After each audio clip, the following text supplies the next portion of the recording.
What do when you did everything right? And the storm still came. You prayed, you trusted, you obeyed, and the wind did not stop. Have you ever wondered why God would allow the storm after you've already proven your faith? Stay with me, because by the end of this message, I'm going to show you something most people miss in the storm stories of Scripture. Something that explains why some storms don't end quickly, and what God is breaking off of you while you're still in it. And if you've been asking, why now? This is for you. Pause, because the real pain isn't just the wind. It's the confusion. The deepest frustration often lives in the gap between what we believed would happen and what actually did. We quietly assume, if I walk faithfully, I'll be protected if I trust God. Things will align if I obey. The path will stay steady. But then life fractures the script, and that collision creates emotional turbulence. Psychology calls it cognitive dissonance when belief and reality collide. But spiritually, it sounds like this: God, I did my part. Why now? That's where it hurts. Not just in your circumstances, but in your expectations. And listen, I need you to hear this clearly. The storm does not mean God has left. It means you are human. Often the storm itself is survivable. It's the timing that devastates. The promotion just came. The relationship just stabilized. The healing just started. And then disruption. Unpredictability amplifies stress. When hardship strikes at an inconvenient moment, it feels targeted. It feels personal. That's why we don't just ask why. We ask, why now? And Scripture doesn't hide that tension. Job questioned. Jesus in Gethsemane wrestled. Questioning is not rebellion. It is the language of honest faith. So, if you've been blaming yourself for asking God why, I want you to release that shame. The Bible is full of people who asked God questions and God didn't discard them. He met them.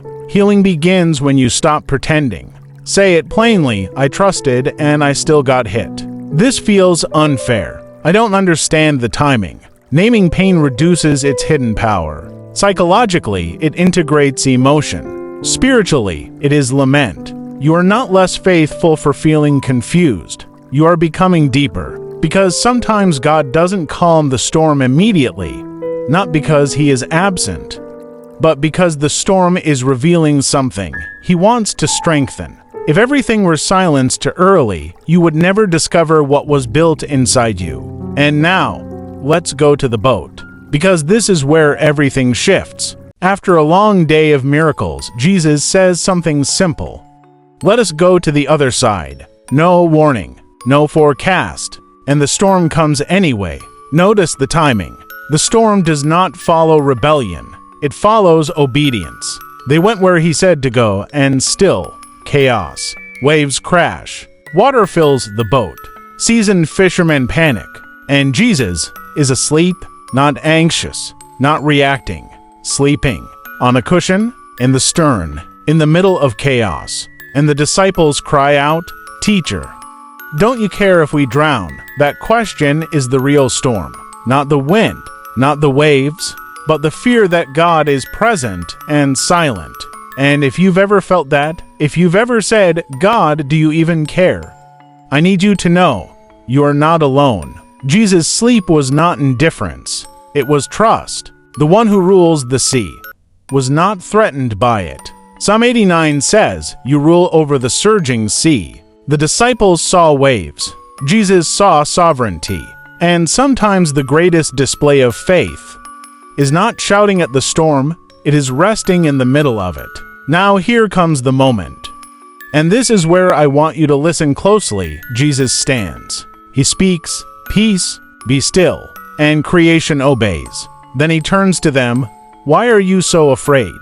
Do you still have no faith?" Not condemnation, invitation.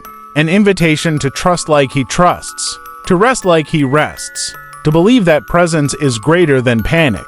Calm seasons can hide what storms expose. Fear surfaced, dependence surfaced, doubt surfaced. Storms strip away self-sufficiency. Calm lets us assume we're strong. Storms show us what we're standing on. And this is one of the most important lines in this entire message. Storms aren't only external chaos. Sometimes they are God's mercy, breaking what calm seasons hide. Because in calm waters, bondage can look like strength.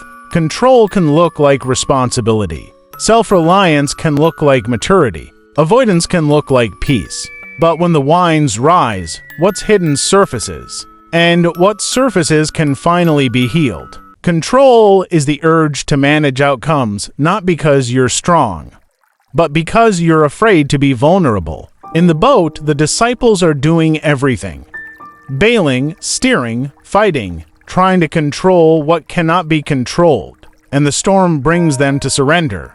I can't hold this together. Proverbs says, in their hearts humans plan their course, but the Lord establishes their steps. The storm breaks the chain of control so your life can be led, not managed. Uncertainty creates the what-if prison. Jonah ran because he feared what obedience might cost. But God's storm didn't come to destroy Jonah. It came to confront what Jonah was avoiding. Some storms are not punishment. They are redirection. Isaiah says, "Do not fear, for I am with you."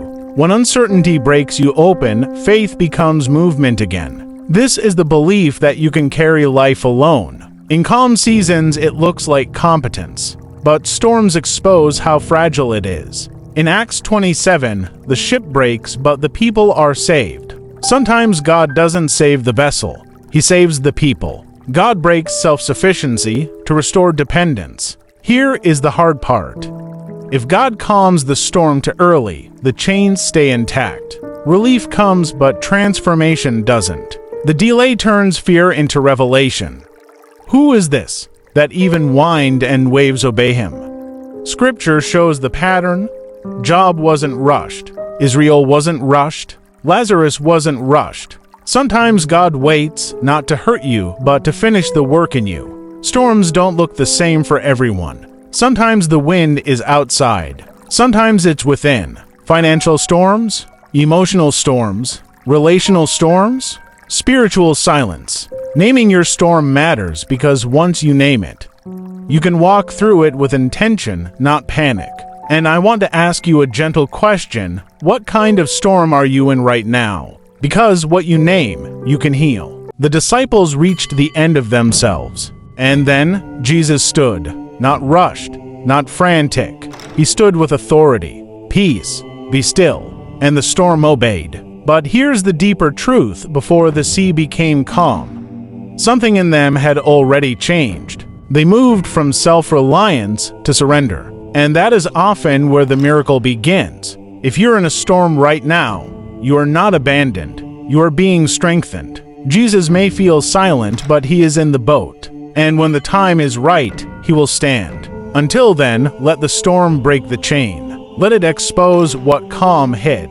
Let it build in you the kind of faith that doesn't collapse when the wind rises. Because sometimes the greatest miracle is not the stopping of the wind. It's discovering that your faith did not sink, and the one in your boat was never shaken. Winful Chronicles.